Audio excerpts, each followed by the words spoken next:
दोस्तों, महाभारत के युद्ध में चक्रव्यूह को सबसे घातक और जटिल युद्ध रचना माना गया है।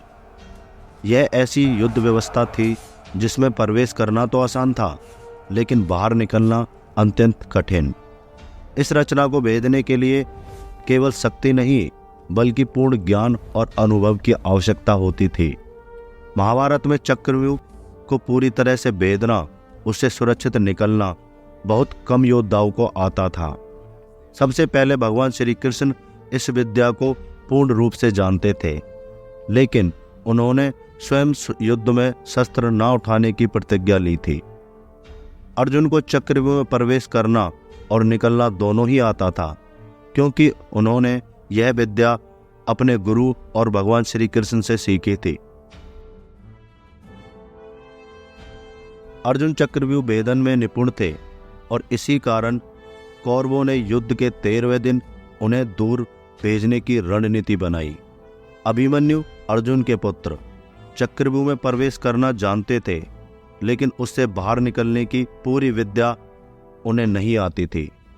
कहानी के अनुसार जब सुभद्रा गर्भवती थी, तब भगवान श्री कृष्ण अर्जुन को चक्रव्यूह भेदन की कथा सुना रहे थे।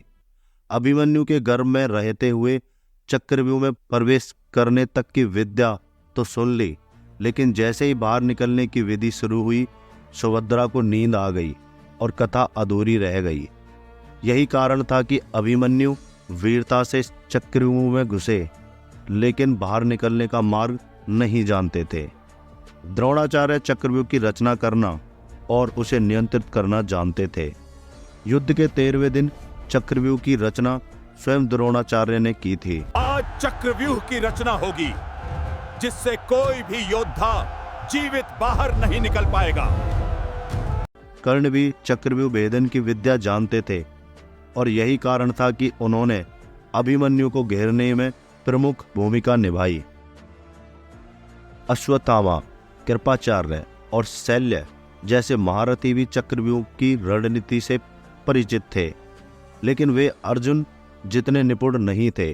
पांडवों की ओर से अर्जुन के अतिरिक्त युधिष्ठिर, भीम, नकुल और सहदेव चक्रव्यूह में प्रवेश तो करते थे, लेकिन उससे सुरक्षित निकलने की पूर्ण विद्या उन्हें नहीं आती थी। इस प्रकार महाभारत में चक्रव्यूह भेदन का पूर्ण ज्ञान केवल श्री कृष्ण और अर्जुन के पास था। आंशिक ज्ञान अभिमन्यु के पास था।